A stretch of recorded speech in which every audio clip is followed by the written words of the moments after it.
నమస్తే, welcome to V3 news. Paper ముచ్చట కార్యక్రమానికి స్వాగతం.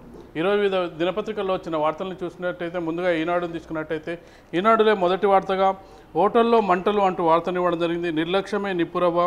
ఢిల్లీలో ఆర్పిన్ ప్యాలెస్ హోటల్లో మంగళవారం ఎగిసిపడుతున్న మంటలు సంబంధించిన వార్తనివ్వడం జరిగింది. ఢిల్లీలో ఘోర అగ్ని ప్రమాదం, గాఢ నిద్రలో ఉండగా విపత్తు. తెలుగు రాష్ట్రాలకు చెందిన 2 అధికారుల మృతి.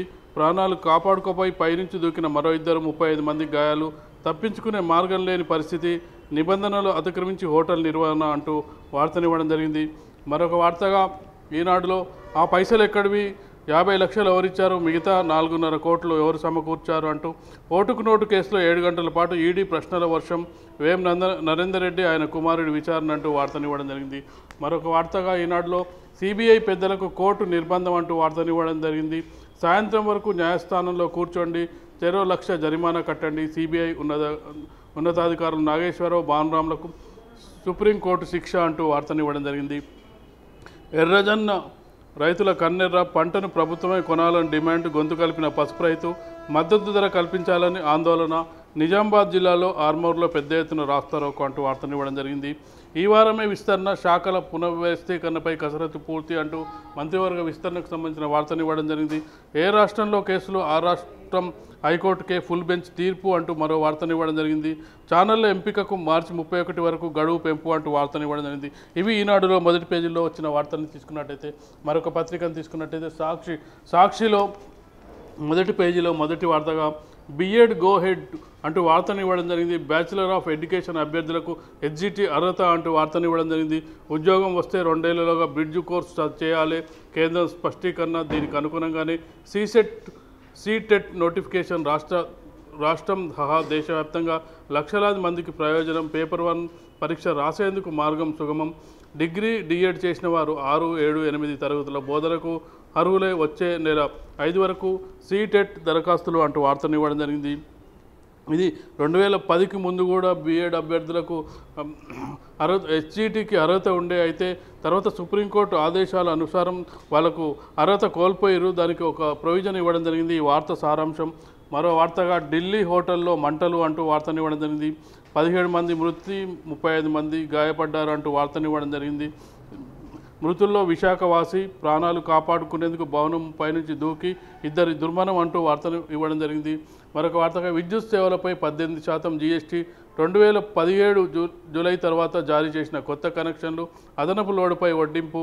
జీఎస్టీ కమిషనరేట్ ఆదేశంతో విధించిన డిస్కంలు. ఫిబ్రవరి నెల బిల్లులో జీఎస్టీ బకాయిల వసూళ్లు అంటూ వార్తనివ్వడం జరిగింది. మరొక వార్తగా కేసీఆర్కి సంబంధించిన వార్తనివ్వడం జరిగింది. ఆదాయం పెంచాలే, పేదలకు పంచాలే. బడ్జెట్పై ముఖ్యమంత్రి కేసీఆర్ కసరత్తు. ఆసరా పెన్షన్లు, రైతు బంధు పెంపు, రుణమాఫీ అమలుకు నిధుల కేటాయింపు. నిరుద్యోగ భృతి, ఉద్యోగుల రిటైర్మెంట్పై ప్రకటన. 5-6 రోజుల పాటు అసెంబ్లీ సమావేశాలు అంటూ వార్తనివ్వడం జరిగింది. మరొక వార్తగా రాహుల్కి సంబంధించిన వార్తనివ్వడం జరిగింది. మోడీ దేశద్రోహానికి పాల్పడ్డారు, అధికారిక రహస్యాల చట్టాన్ని ఆయన ఉల్లంఘించారు అంటూ రాహుల్ ఆరోపణలు ఇవ్వడం జరిగింది. ఓడిన వారికి మళ్ళీ టికెట్ వచ్చేనా అంటూ వార్తనివ్వడం జరిగింది. లోక్సభ ఎన్నికలకు సంబంధించి కాంగ్రెస్ పార్టీకి అప్లికేషన్ చేసుకున్న వారి గురించి ఇవ్వడం జరిగింది. లోక్సభ టికెట్ల విషయంలో కాంగ్రెస్ పార్టీలో చర్చ. జాబితాలో కోమటిరెడ్డి, డీకే అరుణ, జానా, రేవంత్ సహా పలువురు నేతలంటూ వార్తనివ్వడం జరిగింది. మాస్ చిత్రాల మగ మహారాజు ప్రముఖ దర్శక నిర్మాత విజయ బాపినీడు కన్నుమూత అంటూ మరొక వార్తనివ్వడం జరిగింది. సాక్షి మొదటి పేజీలో వార్తలను తీసుకున్నట్టయితే మరొక పత్రిక తీసుకున్నట్టయితే ఆంధ్రజ్యోతిలో మొదటి వార్తగా దళారి మోడీ అంటూ రాహుల్ ఆరోపణల్ని ప్రధానంగా ఇవ్వడం జరిగింది. ఆయన దేశద్రోహి, అనిల్ అంబానీకి గూఢచారి. రాహుల్ గాంధీ తీవ్ర ఆరోపణ అంటూ వార్తనివ్వడం జరిగింది. మరొక వార్తగా విపక్ష ఎంపీల మూకుమ్మడి రాజీనామా అంటూ వార్తనివ్వడం జరిగింది. లోక్సభ చివరి రోజు అనూహ్య నిరసనకు ప్రతిపక్షాల యోచన. మోదీ తీరుపై ఆఖరి పోరాటం. ఐక్యతను చాటడమే ధ్యేయం. రాహుల్ బాబు మంతనాలు.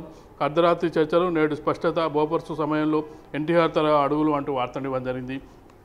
మరొక వార్తగా సిబిఐ మాజీ చీఫ్కు గోడ బెంచి. నాగేశ్వరరావుకు సుప్రీంకోర్టు శిక్ష. ₹1,00,000 జరిమానా అంటూ వార్తనివ్వడం జరిగింది. మరొక వార్తగా 50 లక్షలు ఎక్కడివి, మిగిలిన 4.5 కోట్ల సంగతి ఏంటి అంటూ వేం నరేందర్ రెడ్డి ఆయన కుమారుని 6 గంటల పాటు ఈడీ ప్రశ్నించిన విషయాన్ని ప్రస్తావించడం జరిగింది. మరొక వార్తగా ఆంధ్రజ్యోతిలో పాపం పసివాడు, నిర్లక్ష్యానికి బలైన ఓ పసి ప్రాణం. షాక్తో స్తంభానికి అంటుకుపోయిన బాలుడు అంటూ ఒక వార్తను ఇవ్వడం జరిగింది.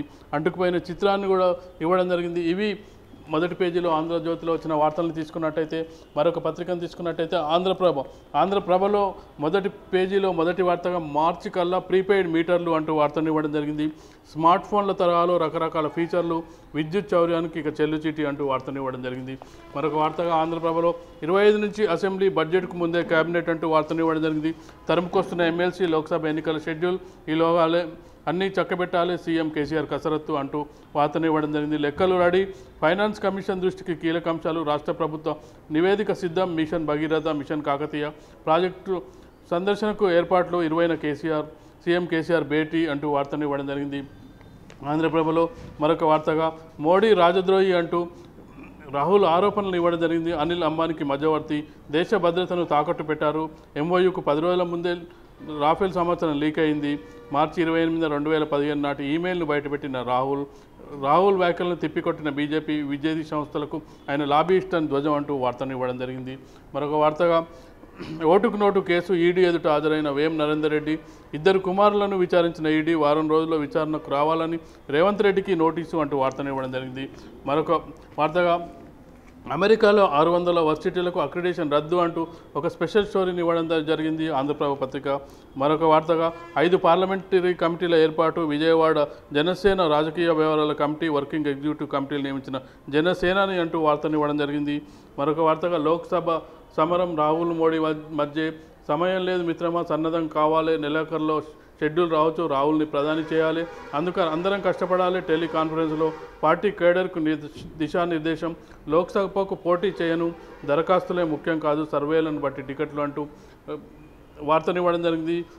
ఉత్తమ్ కుమార్ రెడ్డికి సంబంధించిన వార్తనివ్వడం జరిగింది. ఇక మహాభాగ్యనగరం అంటూ వార్తనివ్వడం జరిగింది.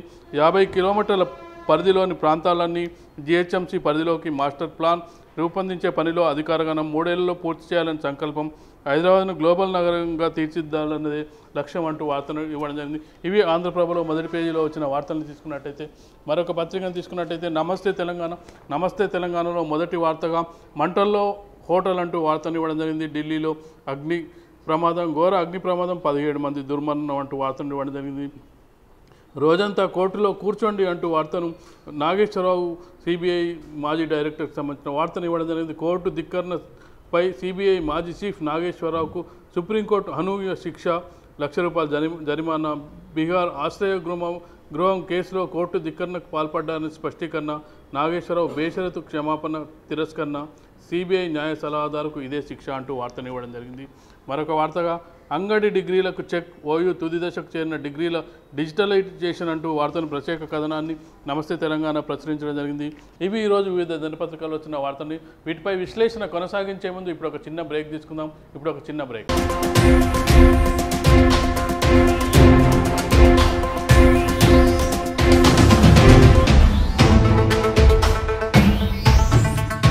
శ్రీ గాయత్రీదేవి జ్యోతిషాలయం, దిల్సుఖ్ నగర్.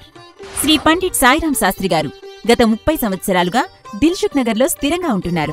మీరు చేస్తున్న ప్రయత్నాలు విఫలమగుట, కార్యక్రమాలయందు ఆలస్యం, అనుకోని చిక్కులు, వివాహ ప్రయత్నం ముందుకు సాగక వివాహ ఆలస్యం, ఉద్యోగం, ఆరోగ్యం, దాంపత్యం, సంతానయోగం, విదేశీయానం, భూ వివాదములు మరియు వ్యాపారాదులలో సమస్యలకు జ్యోతిష్యపరమైన పరిష్కారమునకై పుట్టిన తేదీ, బొటనవేలి ముద్ర, హస్తరేఖలు, జాతకం చూసి వివరముగా జ్యోతిష్యం చెప్పగలరు. మీరెక్కడెక్కడో జ్యోతిష్యమడిగి నిరాశ చెంది ఉండవచ్చు. ఒక్కసారి శ్రీ సాయిరాం శాస్త్రి గారిని సంప్రదించండి. గమనిక: స్త్రీ పురుషుల ఎటువంటి జీవిత సమస్యలకైనా పూజ, హోమం, అంజనం, యంత్రం, మంత్రం ద్వారా 9 రోజుల్లో గాయత్రీదేవి సాయిబాబా పూజ చేసి శాస్త్రోక్తంగా పరిష్కారం చూపగలరు. గాయత్రీదేవి జ్యోతిష్యాలయం, flat number 101, first floor, Shilpi apartments, A block, near Konark theatre, Dilsukh Nagar, Hyderabad. Cell 9949373448, 940405370444.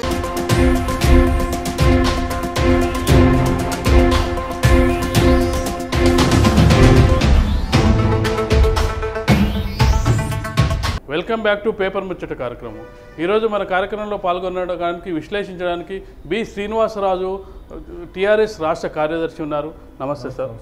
ఈరోజు మనకంటే ముఖ్యమైన వార్తలు చూసుకున్నట్టే చాలా వార్తలు ఉన్నాయి. ముందుగా అయితే మనకు రేవంత్ రెడ్డికి సంబంధించిన నోటుకు ఏటుకు సంబంధించిన వేసింటే అన్నిటికంటే ముందుగా మనం అంటే కొన్ని విషయాల్ని ప్రస్తావించాలంటే కొంత నిర్లక్ష్యం ప్రభుత్వం నుంచి వచ్చే కొన్ని నిర్లక్ష్య వార్తలు చూసినట్టయితే ఢిల్లీలో నిర్లక్ష్యంగా నిప్పు అంటే ప్రభుత్వ నిర్లక్ష్యం అంటే 17 మంది దుర్మరణం పాలయ్యారు. మరొక వార్తను తీసుకుంటే మనం అంటే మన మన మన రాష్ట్రంలో జరిగిన ఒక వార్తను తీసుకున్నట్టయితే ఒక చిన్న పిల్లవాడు అంటే ఒక స్తంభానికి ఇదై బలైపోయి అంటే షాకు అంటే దానికి అంటుకోయినవాడు. ఈ రెండు అంటే చాలా దురదృష్టకరమైన వార్తలుగా మనం పరిగణించవచ్చు. ఎందుకంటే అంటే ఆడుకుంటూ వెళ్ళిన పిల్లోడు స్తంభానికి అంటుకొని పోయిన సంఘటన ఒకటి, ఇంకోటి అంటే అగ్ని జ్వాలల్లో మంటలు అంటే ఈ రెండు వార్తలు అంటే మనం నిర్లక్ష్యం ఎంత ఉంది, ప్రభుత్వాల పాత్ర ఎంత ఉంది, దీనిపై మనం ఎలా విశ్లేషించాలి? ముందుగా వాళ్ళ కుటుంబాలకు వాళ్ళకు ముందుగా మనం అంటే కొంత సానుభూతి ప్రకటిస్తూ ఈ వార్తకు సంబంధించిన వార్తను విశ్లేషించాం. ఇప్పుడు నేను ఢిల్లీలో జరిగినది కానీ మొన్న హైదరాబాద్లో కూడా కొన్ని సంఘటనలు పెద్ద ఎత్తున జరిగినాయి. ఢిల్లీలో పెద్ద ఒక హోటల్లో అగ్ని ప్రమాదం జరిగి దగ్గర 17 మంది చనిపోవడం జరిగింది. అలానే మనము నిమాయిష్ పెద్ద ఎగ్జిబిషన్గా చెప్పుకునే హైదరాబాద్లో గత 50 సంవత్సరాలుగా పెద్ద ఎత్తున జరిగే ఎగ్జిబిషన్గా చెప్పుకునే అక్కడ కానీ, ఆ తర్వాత ఇక్కడ మన శంషాబాద్ దగ్గర ఒక ఇండస్ట్రీలో కానీ, చెర్లపల్లిలో ఒక ఇండస్ట్రీలో అంటే ఈ మధ్య కంటిన్యూగా ఈ నిర్లక్ష్యం అయిపోయింది. హోటల్ కానీ ఇతర ఫ్యాక్టరీస్ కానీ లేకుంటే పెద్ద పెద్ద ఎగ్జిబిషన్స్ కానీ అంటే చాలామంది పబ్లిక్ గుమిగూడే ప్లేస్లలో నిర్లక్ష్యంగా కొంత జరుగుతున్న మాట వాస్తవమే. ఆ నిప్పు అంటుకోగానే వాళ్ళు రావాల్సిన వాళ్ళు అంటే ఇప్పుడు ఏజెన్సీస్ ఉన్న వాళ్ళు సరిగ్గా టైం రాలేక మా మంటలు ఆపే వాళ్ళు కానీ ఇంకా మిగతా వాళ్ళు కానీ ఇక్కడ కూడా వాళ్ళు ప్రమాదం జరిగితే ఇమ్మీడియట్లీ వీళ్ళు ఫోన్ చేయటమో లేకుంటే అక్కడ గాలి రాక ఎక్కువ పొగ ఉండటము, గాలి రాక ఇవన్నీతో ఏంటంటే చనిపోయే క్రమం ఎక్కువ అవుతుంది.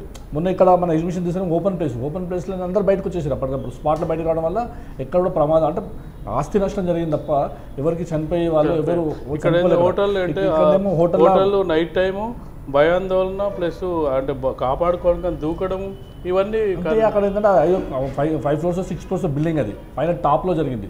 టాప్లో రెస్టారెంట్ ఉన్నట్టుంది. అక్కడ రెస్టారెంట్లో జరిగింది. కింద అంతా ప్లైవుడ్తో చేసిన హోటల్ కాబట్టి ప్లైవుడ్తో డెకరేషన్స్ ఎక్కువ ఉంటాయి. ప్లైవుడ్తో ప్లేస్ తక్కువ కావాలనే ఉద్దేశంతో వాళ్ళ ఏరియా పెద్ద కావాలని స్క్వేర్ ఫీట్స్తో చేస్తారు అది. సో అది ప్లైవుడ్తో చేయడం వల్ల ఏంటంటే ఈ అగ్నిమాపక దళాలు సరిగ్గా లేకపోవటము, సరిగ్గా టైంకి రాకపోవటము, తర్వాత ఆ బిల్డింగ్ వ్యవస్థ కూడా ఏంటంటే ఇప్పుడు కొంత ఈ కార్పొరేట్కి సంబంధించిన వ్యవస్థలో కూడా నిర్లక్ష్యం ఉన్నమాట పెద్ద ఎత్తున అన్నింటి. ఇప్పుడు ఇక్కడ కాదు పెద్ద పెద్ద బిల్డింగ్లో మనం పర్మిషన్ ఇచ్చినప్పుడు ఈ కొత్త జియో వచ్చినట్టు లాస్ట్ ఒక 5-6 years నుంచి జియో వచ్చింది కాబట్టి సెట్ బ్యాక్స్ ఎక్కువ మెయింటైన్ చేస్తారు. బిల్డర్స్ అయినా తర్వాత కన్స్ట్రక్షన్ చేసే కార్పొరేట్ కంపెనీలు అయినా కూడా ఈ 5-6 సంవత్సరాలు లాస్ట్ నాకు చూసిన మనకైతే 2004-2005 నుంచే ఈ సెట్ బ్యాక్స్ ఎక్కువ మెయింటైన్ అవుతాయి. అంతకుముందు ఏంటంటే ఢిల్లీలో కానీ మన హైదరాబాద్లో కూడా తీసుకుంటే కూడా సెట్ బ్యాక్స్ తక్కువ మెయింటైన్ చేస్తుంటారు. అంటే వాళ్ళ కన్స్ట్రక్షన్ జరిగేది అంటే విపరీతంగా ల్యాండ్ కాస్ట్ పెరిగిపోవటము, రెండోది నిర్మాణ వ్యయం పెరిగిపోవడం, నిబంధనలు పాటించకపోవడం కూడా ఒక నిబంధనలు పాటించాలంటే ఇప్పుడు ఈ కొత్త జీవో వచ్చారంటే వాళ్ళు ఖచ్చితంగా ఏందో 10% మార్టిగేజ్ పెడతారు. మార్టిగేజ్ పెట్టడం వల్ల ఖచ్చితంగా బిల్డర్స్ అంటే ఇప్పుడు పాటిస్తున్నారు. ఇవన్నీ కొత్తగా పాటిస్తారు. ఇవన్నీ పాత బిల్డింగ్. ఈ పాత బిల్డింగ్ అంటే సెట్ బ్యాక్ మెయింటైన్ చేయరు. అక్కడ తిరిగడానికి అగ్నిమాపదలం తిరగడానికి కానీ మనం సంబంధించిన వ్యాన్స్ కానీ ఆ లారీలు కానీ తిరగడానికి కానీ అక్కడ ప్లేస్ లేక బయట ఎక్కడి నుంచి పంపింగ్ చేస్తారు.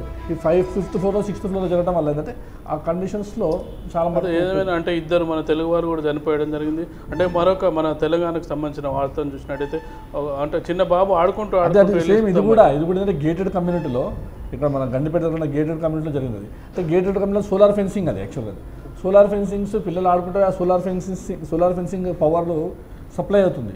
ఆ సప్లై అవుతుంది దాంట్లో పూట అది దురదృష్టకరం. మళ్ళీ దానికి ఖచ్చితంగా వాళ్ళు అక్కడ మేనేజ్మెంట్ అంటే పూర్తి ఎట్లా జరిగింది అంటే కొంత విషయం తీసుకుంటే మనము కన్స్ట్రక్షన్ అయిపోయిన తర్వాత బిల్డర్ బయటకు వెళ్ళిపోతాం.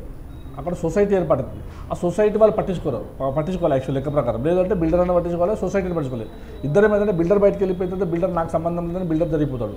ఆ సొసైటీ వాళ్ళు ఏం చేస్తారంటే ఇది మొత్తం అందరిది కదా నాకేం సంబంధం అని వాళ్ళు ఎవరెవరికి సరిగ్గా వాళ్ళ మధ్యలో ఉండని ఫెన్సింగ్ ఉంటే మంచిది దొంగలు వస్తాయంటే అసలు దొంగలు వచ్చే ముందు పిల్లలకు ఇబ్బంది. అదే వాళ్ళు ఒక ఉన్న సొసైటీ ఉంటుంది ఫస్ట్ అక్కడ లోకల్ ఉన్న సొసైటీ.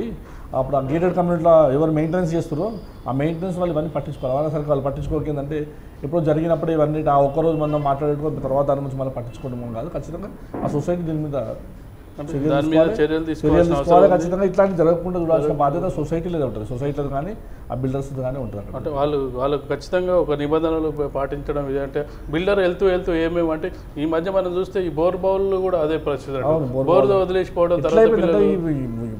ఇప్పుడు చనిపోయిన రోజు ఏడ్చుడు తెల్లారి మర్చిపోవడం అయిపోయి జనానికి కూడా మతిమరుపు వచ్చితే అర్థం కావట్లేదు. కానీ ఆ ఒక్కరోజు మందమే బాధపడుతున్నారు, నెక్స్ట్ డే దాని నుంచి మళ్ళీ ఆలోచన లేకుండా అయిపోతుంది అంతా. ఏదేమైనా ఇలాంటివి జరగకూడదని V3 కూడా కోరుకుంటుంది. మరొక అంటే రాజకీయ వార్తను తీసుకున్నట్టయితే ఓటుకు నోటు కేసు మళ్ళీసారి తిరిగి ప్రారంభమైనట్టు కనిపిస్తుంది. మళ్ళొకసారి ఏమి తిరిగి ప్రారంభమైంది కదా అంటే కంటిన్యూ. అంటే ఇప్పుడు నిన్న నరేందర్ రెడ్డిని వాళ్ళ కొడుకుని విచారణకు పిలిచారు, 50 లక్షలు అడ్వాన్స్ ఇచ్చారు, మిగతా 4.5 లక్షలు ఎక్కడి నుంచి 4.5 కోట్లు అసలు ఈ డబ్బులు ఎక్కడి నుంచి వచ్చినాయని వాళ్ళ కొడుకు అందజేసిన విషయాన్ని వాళ్ళ కొడుకుని కూడా ప్రస్తావించారు. అంటే దీని ఉద్దేశం ఏంది, రాజకీయ వ్యూహమా లేకపోతే మరేమైనా? ఇది ఇప్పుడు ఈడీ ఎన్ఫోర్స్మెంట్ డిపార్ట్మెంట్ అనేది ఈ రోజు ఏమీ చేయట్లేదు.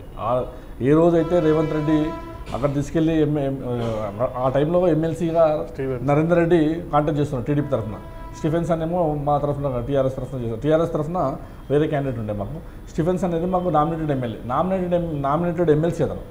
నామినేటెడ్ ఎమ్మెల్సీని కొనడానికి రేవంత్ రెడ్డి ప్రయత్నం చేసిండు. అంటే ఆ భాగం ఆ రోజు ఇచ్చిన 50 లక్షల రూపాయలు రేవంత్ రెడ్డి ఇవ్వటము, ఆ చంద్రబాబు నాయుడు గారు డైరెక్ట్గా ఫోన్లో మాట్లాడి తీసుకోండి, తర్వాత మేము సహాయం చేస్తాము, మేము పార్టీకి కట్ చేస్తాము, ఇది చేస్తాము చెప్పడం, ఇవన్నీ ఆ ఓటుకు నోటు కేసు ఆ రోజు కంటిన్యూ జరుగుతుంది. ఆ ప్రాసెస్లో భాగంగా జరుగుతుంది తప్ప ఇది రాజకీయంగా ఏం కాదు. ఏం కాదు. అప్పుడు 50 లక్షలు ఇచ్చి మిగతా 4.5 crores వాళ్ళు మొత్తం 5 crores ఒప్పుకుంటారు తనకి, స్టీఫెన్సన్కి 50 ఇచ్చి 4.5 తర్వాత ఇస్తాను చెప్పారు. అదే వాళ్ళు అడిగేది కూడా ఏంటంటే మీరు 50 లక్షలు ఎక్కడానికి వచ్చినాయి మీకు, తర్వాత 4.5 ఎక్కడంగా మీరు సమకూరుస్తా అనుకున్నారు, మీకు ఎవరెవరు ఈ యూట్యూబ్ నెట్లో ఎవరెవరు మీకు సహాయం చేస్తారు అనే ఉద్దేశంలో వాళ్ళు అడుగుతారు తప్ప అది రాజకీయంగా మాకు పార్టీకి సంబంధం విషయం కాదు. అది డిపార్ట్మెంట్ యాజ్ టీజర్ డిపార్ట్మెంట్ చేసుకునే ఇష్యూ. అందులో మేము టీఆర్ఎస్ పార్టీ కానీ ప్రభుత్వం కానీ అక్కడ ఎక్కడ దాంట్లో వెలుపెట్టేది ఏం లేదు. అంటే జనరల్గా రేవంత్ రెడ్డి చేసేది ఏంటంటే అసలు యాక్చువల్గా కేసే లేదు, కేసే క్లోజ్ అయింది, కావాలని రాజకీయ కోణంలో చూస్తున్నారని ఇటీవల కాలంలో చాలా సందర్భంలో వ్యాఖ్యానించారు. రేవంత్ రెడ్డి అనడం అనేది సెకండ్ ఇష్యూ, కానీ అసలు అది కేసు ఎక్కడ క్లోజ్ అయింది? కేసు క్లోజే కాలే, ఇంకా కేసు కంటిన్యూ నడుస్తుంది. దాని మీద ఆంధ్రాకి సంబంధించిన ఎమ్మెల్యే కూడా హైకోర్టుకు పోయాడు. ఇది కేసు ఇంకా అసలు కొంతమంది ఇంకా మేము మీద లేట్ చేస్తున్నామని కూడా కాంగ్రెస్ కానీ వైఎస్ఆర్సీపీ కానీ కామెంట్ చేసిన పరిస్థితి కూడా మీరు చూసారు. సో ఆ కేసు నడుస్తుంది, ఈడీ దగ్గర ఉన్న కేసు, మాకు సంబంధం కాదు. ఆ రోజు సిబిసిఐడి వాళ్ళు తీసుకుని సిబిసిఐడి నుంచి ఈడీకి వెళ్ళిన కేసు. ఆ అమౌంట్ ఎక్కడ వచ్చిందని వాళ్ళు అడిగేది ఏంది, ఈ అమౌంట్ ఈ బ్లాక్ అమౌంట్ మీకు ఎక్కడ ఇచ్చారు? 50 లక్షలు అనేది బ్లాక్ అమౌంట్ మీకు ఎక్కడ వచ్చింది? మిగతా 4.5 crores మీరు ఎట్లా సమకూరుస్తారు? ఒకటి. రెండోది మీరు స్టీఫెన్సన్కి లంచం ఇవ్వడం అనేది కరెక్టా కాదా? రెండోది మీరు చంద్రబాబు నాయుడు ఈ మాట్లాడటం కరెక్టా? ఈ విషయాలు ప్రభుత్వం చేసుకుంటున్న రెగ్యులర్ ప్రాసెస్ పని తప్ప అక్కడ ఎక్కడ కూడా టీఆర్ఎస్ పార్టీకి కానీ ఇప్పుడున్న రాష్ట్ర ప్రభుత్వానికి కానీ సంబంధం లేదు. అంటే రాష్ట్ర ప్రభుత్వం మొదట్లో చాలా స్పీడ్గా చేసింది. అంటే నిజం చెప్పాలంటే కేసీఆర్ స్వయంగా వ్యాఖ్యానం, చంద్రబాబు కేసు నుంచి తప్పించుకోలేనారు, తర్వాత స్లో అయింది. తర్వాత అంటే ఈ పరిణామ క్రమం చూస్తుంటే అది అవసరం ఉన్నప్పుడు అనేది ఒక అది ఇప్పుడు ఎట్లుంటే మేము ఇప్పుడు కొంత గవర్నమెంట్ ఎంతవరకు కొద్ది ముందుకు వెళ్తుంది, కోర్టుకు వెళ్ళిన తర్వాత కోర్టు ఇష్యూ ఉంటుంది. మనం కొన్ని అనుకుంటాం రోడ్డు మీద గొడవ అయినప్పుడు దానికో దీనికో మనం ఇట్లా చేస్తాం అట్లా చేస్తాం అంటాం, అన్నంత మాత్రం తర్వాత క్రమం ఏంటంటే కోర్టుకి వెళ్తుంది. కోర్టు ప్రాసెస్కి వెళ్తుంది. ప్రభుత్వం ప్రాసెస్ ఉంది. ఇప్పుడు ఈ డిపార్ట్మెంట్స్ను మనం ఒక రోజులో చేయమని చెప్పలేము. కొన్ని కేసులు చూస్తున్నారు మీరు. ఇప్పుడు బోఫార్స్ సంబంధించిన ఫేర్ఫార్స్ అయితే మొన్న కూడా సెటిల్ కాలేదు. ఒక 30-40 yearsలో కూడా కేసులు నడుస్తూ ఉంటాయి. అవన్నీ కోర్టు ప్రాసెస్లో, కోర్టు నిబంధనల ప్రకారము కోర్టు వాళ్ళకున్న సమయానుకూలంగా వాళ్ళు ప్రతి ఒక్కరికి అవకాశం ఇవ్వాలి కదా. వాళ్ళని రేవంత్ రెడ్డి వాళ్ళకైనా అవకాశం ఇవ్వాల్సిందే, నరేందర్ రెడ్డి కానీ అవకాశం ఇవ్వాల్సిందే, స్టీఫెన్సన్ కానీ అందరికీ అవకాశం ఇవ్వాల్సింది కదా. సో అందులో భాగంగా స్లో ఏం కాలేదు, అది కోర్టు ప్రాసెస్లో ప్రభుత్వం ప్రాసెస్లో జరుగుతుంది తప్ప ఇక్కడ కూడా మేము ప్రభుత్వం కానీ టీఆర్ఎస్ పార్టీ కానీ అందులో పెద్దగా మేము ఇంటర్ఫియర్ అయ్యేది కూడా ఏం లేదు. అంటే వేం నరేందర్ రెడ్డి ఆరోపణ అంటే మా పిల్లల్ని బాగా ఇది చేస్తున్నారు, టార్చర్ చేస్తున్నారని ఆయన నిన్న. ఇప్పుడు వేం నరేందర్ రెడ్డి అయినా రేవంత్ రెడ్డి అయినా అక్కడ పిల్లల్ని టార్చర్ చేయాల్సింది ఏం లేదు. ఆ రోజు అక్కడ డబ్బులు అతను మన రేవంత్ రెడ్డి గారు తీసుకొచ్చి స్టీఫెన్సన్కి ఇచ్చిందని లైవ్లో అందరూ చూసారు. ఆ డబ్బులు వేం నరేందర్ రెడ్డి కాంటాక్ట్ చేస్తున్నాడు, ఎమ్మెల్సీ కాంటాక్ట్ చేస్తున్నాడు.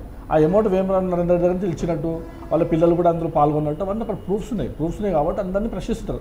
ప్రశ్నించే క్రమమే తప్ప ఇలా వేధించే క్రమం కాదు కదా. ఇక్కడ వేధించేది ఏమన్నా వాళ్ళు ప్రశ్నిస్తారు. ప్రభుత్వం పిలిచి వాళ్ళు ఈ డిపార్ట్మెంట్ పిలిచి, ప్రభుత్వం కాదు ఇక్కడ డిపార్ట్మెంట్ పిలిచి వాళ్ళని ప్రశ్నిస్తుంది. బాబు ఈ డబ్బులు ఎక్కడ వచ్చినాయి, మీకు ఈ డబ్బులు మీకు ఎవరు ఇచ్చినారు, అసలు దీంట్లో ఎవరెవరు పాల్గొన్నారని ప్రశ్నిస్తారు. ప్రశ్నించడం వల్ల మేము అక్కడ టీఆర్ఎస్ పార్టీ చేసేది ఏముంది, ప్రభుత్వం అంటే గతంలో అంటే ఈ కేసు విషయంలో రేవంత్ రెడ్డి అరెస్ట్ అయిన సందర్భం ఉంది. వాళ్ళ కూతురు పెళ్లి కూడా బెయిల్ మీదే, ఆ పెళ్లి వరకే వచ్చిన సందర్భం కూడా అంటే చాలా సీరియస్గా నడిచింది ఆ కేసు. అంటే ఇప్పుడు ఆ కేసు అంత లేదు అన్నట్టు చెప్పడం వాళ్ళు. అదే అంటున్నాను. ఇప్పుడు ఆ రోజు స్పాట్లో జరిగింది కాబట్టి సీరియస్నెస్ ఉన్నది. ఆ తర్వాత కోర్టుకి వెళ్ళిపోయింది. కోర్టులో ప్రభుత్వం చేసేది ఏం లేదు కదా, అక్కడ డిపార్ట్మెంట్ ఆ రోజు ఆయన రెడ్ హ్యాండెడ్ దొరికిండు, అరెస్ట్ చేసి జైలు. సేమ్ అదే అంతకుముందే ఆయన బిడ్డ పెళ్లి పెట్టుకుండు, ఆ జైల్లో కూర్చొని బిడ్డ పెళ్లి పెట్టుకోలేదు, అంతకుముందే బిడ్డ పెళ్లి పెట్టుకున్నాడు. ఆ జైల్లో ఉన్న టైంలో బిడ్డ పెళ్లి వచ్చింది, బెయిల్ మీద వచ్చింది, బిడ్డ పెళ్లి అయిపోయింది. తర్వాత కంటిన్యూగా ఆ కోర్టు ప్రాసెస్ ప్రకారం డిపార్ట్మెంట్ ప్రాసెస్ ప్రకారం జరుగుతుంది. అందులో ప్రభుత్వం ఎక్కడ ఏముంటుంది కదా, ఇప్పుడు మేము తొందరగా చేయమని మేము చెప్పేది లేదు, స్లో చేయమని మేము చెప్పేది లేదు. మరొక వార్తను తీసుకున్నట్టయితే అంటే మన తెలంగాణ పత్రికలో ప్రత్యేకంగా కథనాన్ని ఇవ్వడం జరిగింది. 1.5 మంది కళ్ళల్లో వెలుగు అంటే ఈ మంత్తో ముగుస్తుంది అని, అంటే అందరూ కంటి వెలుగులో పాల్గొన్నారని ప్రభుత్వం భావిస్తుంది. అంటే ఈ నెలతో ముగింపు అనేది ఒక వార్తా కథనం ఇప్పుడు ఈ కంటి వెలుగు అనేది మంచి ప్రోగ్రాం. అంటే పేదలకు అంటే మనము డబ్బులున్న వాళ్ళు కానీ కొంత చదువుకున్న వాళ్ళు కానీ హైదరాబాద్లో వచ్చి కంటి పరీక్షలు చేసుకోవడం కానీ, లేకుంటే కళ్ళద్దాలు తీసుకోవడం కానీ, లేకుంటే కంటికి ఆపరేషన్ చేసుకోవడం, ఇట్లాంటి కొద్దిగా అబోవ్ మిడిల్ క్లాస్ కానీ మిడిల్ క్లాస్ అయితే ఏమి పేదవాళ్ళు ముసలి వాళ్ళు అంటే గ్రామంలో పిల్లలు హైదరాబాద్కి వచ్చేసి అక్కడ ఊర్లలో ఉండి కంటితో బాధపడే కంటి ఆపరేషన్ల కోసం కానీ, అద్దాల కోసం కానీ, కంటి పరీక్షల కోసం బాధపడే వాళ్ళ కోసం ప్రభుత్వం పెద్ద గొప్ప నిర్ణయం తీసుకుంది. కేసీఆర్ చాలా పెద్ద గొప్ప నిర్ణయం అది. అంటే ఈ రాష్ట్రంలోనే కాదు, ఈ దేశంలో ఎవరు తీసుకున్న నిర్ణయాన్ని ఫస్ట్ టైం ఆయన తీసుకొని కంటి వెలుగు అనే ప్రోగ్రామ్ ఏర్పాటు చేసింది. అది ఖచ్చితంగా ఈ రోజుకు 110 రోజుల నుంచి శనివారం ఆదివారం మినహా 110 రోజులు కంటిన్యూగా కంటి వెలుగు ప్రోగ్రాం జరుగుతున్నది.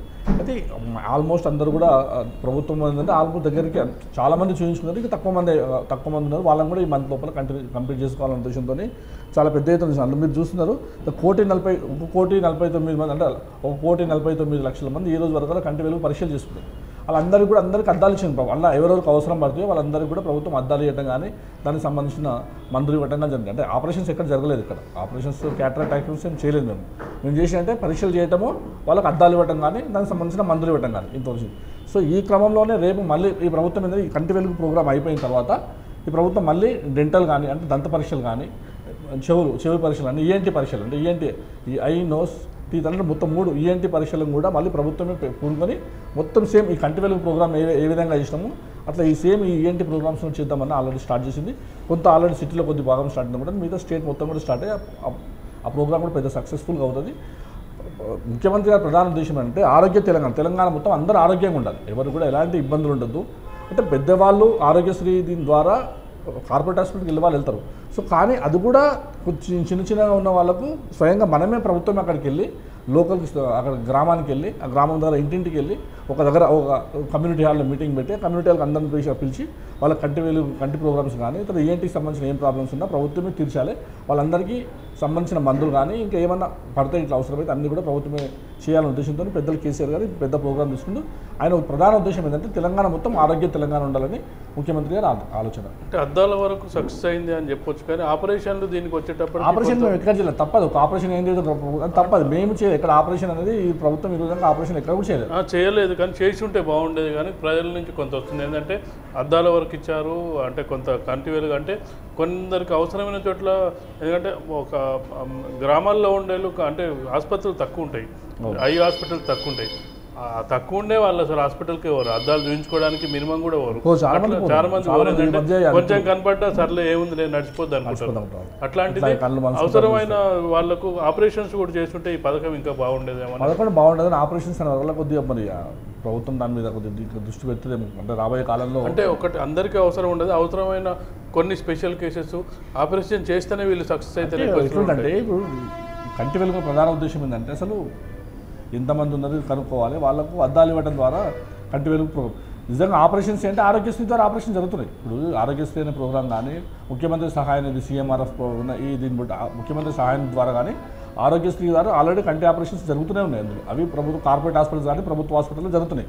అది ఇక్కడ ప్రభుత్వ ఉద్దేశం ఏంటంటే స్వయంగా ఒక గ్రామానికి వెళ్ళి ప్రజలకు ఏమేమి ఆరోగ్యం బాగాలేదు అంటే ఫస్ట్ కంటి వెలుగు స్టార్ట్ చేశారు, తర్వాత ఈఎన్టీ అని ఇట్లా అవన్నీ తీసుకుంటా ఎక్కడెక్కడ ప్రాబ్లమ్స్ ఉన్నాయి అనుకోండి అక్కడ తీర్చే ప్రాబ్లమ్స్ ఉంటే ఈ ప్రభుత్వం అక్కడ తీర్చేస్తున్నది. అక్కడ అంటే అద్దాలంటే అక్కడ ఇవ్వచ్చు ఉంటుంది. కాబట్టి నిజంగా ఆపరేషన్ అయినప్పుడు ఖచ్చితంగా కార్పొరేట్ హాస్పిటల్ కానీ లేకపోతే ప్రభుత్వ ఆసుపత్రికి రిఫర్ చేస్తారు. కార్పొరేట్ హాస్పిటల్ కొంతమంది ఆరోగ్యశ్రీ కార్డుని కానీ అసలు గవర్నమెంట్ హెల్త్ కార్డ్స్ కానీ యాక్సెప్ట్ కూడా చేయట్లేదు. కొన్ని లేదు, చాలా 90% యాక్సెప్ట్ చేస్తారండి. ఎక్కడో ఒక 2-3 హాస్పిటల్ తప్ప అంటే తక్కువ 5-10% తప్ప 90% ఆరోగ్యశ్రీ. నేను తెలిసిన చాలా మంది మా ఫ్రెండ్స్ కూడా ఆరోగ్యశ్రీ కింద నేను అన్ని హాస్పిటల్ తీసుకెళ్ళాను.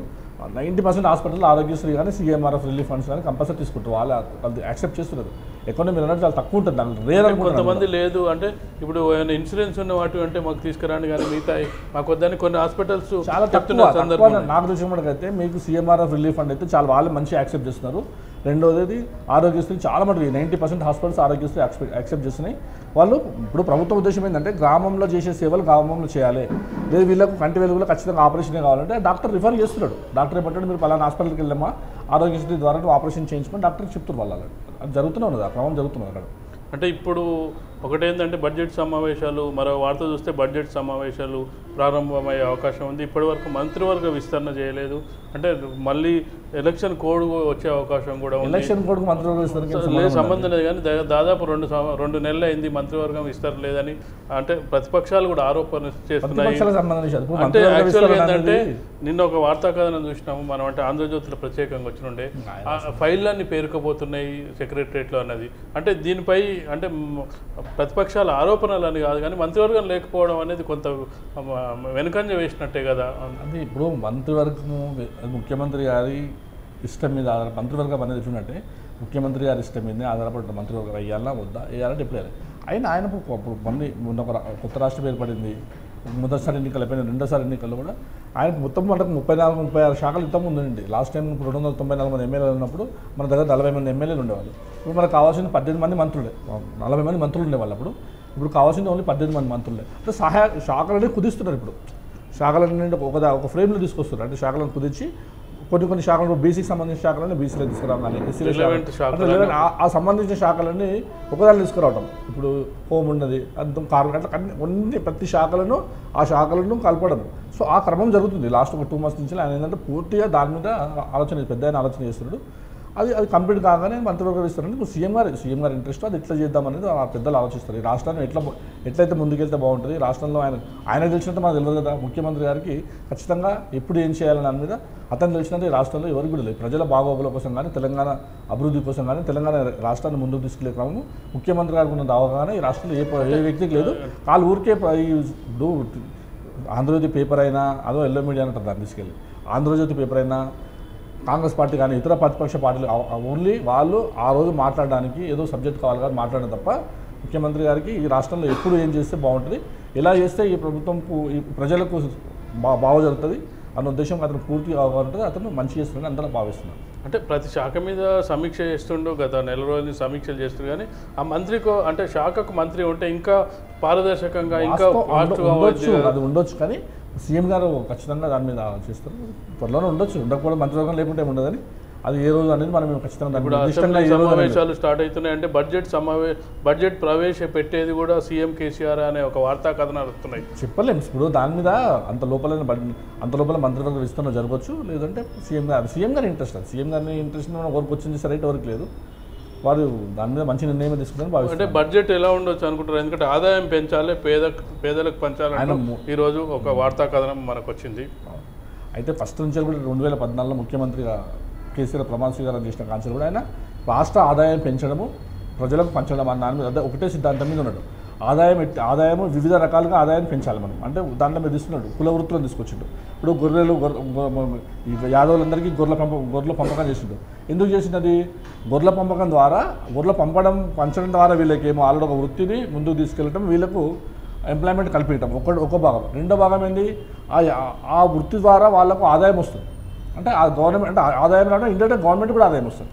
అంటే ఆదాయం పెంచాలి, అది ఆదాయాన్ని పేదలకు పంచాలి. పేదలకు పంచడం అంటే ఇప్పుడు డబుల్ బెడ్రూమ్ ఇల్లు అయినా సరే, కళ్యాణ లక్ష్మి అయినా సరే, ఇట్లాంటి కంటి వెలుగు ప్రోగ్రామ్స్ వివిధ రకాల 57 సంవత్సరాల నుంచి పెన్షన్ అందులో స్కీమ్లో డబ్బులు పెరిగే అవకాశం ఉంది. 1000 రూపాయల నుంచి 2000. అన్నీ అదే ప్రభుత్వ ఉద్దేశం ఏంటంటే పేదలకు వివిధ రకాలుగా మనం ముందు కళ్యాణ లక్ష్మి తీసుకున్నాం. పెద్ద ఎత్తున కళ్యాణ లక్ష్మి ఇంతకుముందు 50,000 ఉండే, ఇప్పుడు 1,16,000 చేసిండు. ఇప్పుడు షాదీ ముబారక్ తీసుకోండి మీరు, ఆ తర్వాత మీకు వితంతు పెన్షన్లు తీసుకోండి, ఒంటరి మహిళ పెన్షన్లు తీసుకోండి, అని నిరుద్యోగ వృత్తి తీసుకోండి. ఇట్లాంటి ప్రతి దాని మీద కూడా ప్రజలకు ఇప్పుడు కేసీఆర్ కిట్ తీసుకోండి. ఇట్లా ప్రతి ప్రోగ్రామ్ ద్వారా ప్రజలకు ఏదో రకంగా ఇప్పుడు రైతు బంధు పథకాలు తీసుకోండి. ఇట్లా ఏ రకమైన సరే ప్రతి ఒక్కరికి రాష్ట్ర ప్రభుత్వం ఏదో రకంగా సహాయం చేయాలనే ఉద్దేశంతో ఆయన ఉన్నాడు. ఆ సహాయం చేసే క్రమంలో ఏంటంటే ఆదాయం పెంచాలి. మరి వీళ్ళని పంచాలంటే ఆదాయం పెంచాలి. ఆదాయం పెంచాలంటే కుల వృత్తులను పెంచుకోవాలి, అన్ని రకాలుగా రాష్ట్రానికి సంబంధించిన ఆదాయ రిజిస్ట్రేషన్ శాఖలను రిజిస్ట్రేషన్స్ పెంచాలి, కుల వృత్తులను పెంచాలి. ఇట్లా వివిధ రకాలు ఎక్కడెక్కడ మనకు ఆదాయం వచ్చే సోర్సెస్ ఉన్నాయో ఆ సోర్సెస్ ద్వారా ఆదాయాన్ని పెంచుకొని ఆ వచ్చిన ఆదాయాన్ని వివిధ రకాల బడుగు బలహీన వర్గాలు, పేదలు ఉన్నారు, అగ్రవర్ణాల పేదలు ఉన్నారు, అందరికీ ఇప్పుడు కొంతమందికి 25 లక్షలు ఇస్తున్నాయి. బయట ఫారిన్ కంట్రీలో చదువుకుంటున్న వాళ్ళకి 25 లక్షలు ఈరోజు ప్రభుత్వం ఇస్తుంది.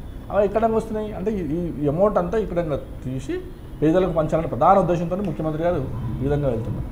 థ్యాంక్ యూ శ్రీనివాసరాజు గారు, ఈరోజు V3 న్యూస్కి వచ్చినందుకు మీ అభిప్రాయాలు చెప్పి ఇది V3 న్యూస్ పేపర్ ముచ్చట కార్యక్రమం. తిరిగి రేపటి కార్యక్రమంలో కలుసుకుందాం. అంతవరకు సెలవు, నమస్కారం.